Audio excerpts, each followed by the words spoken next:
teach us how to solve the missing measurement on central angles. The whole circle is 360 degrees and the semicircle is 180 degrees.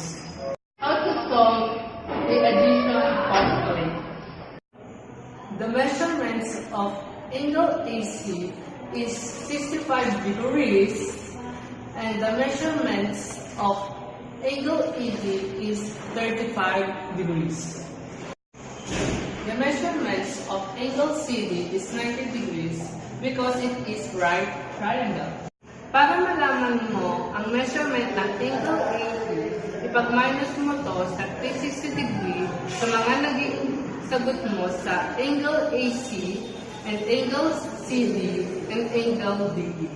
This is inspired angle, and we will teach you how to find the measurement of an angle.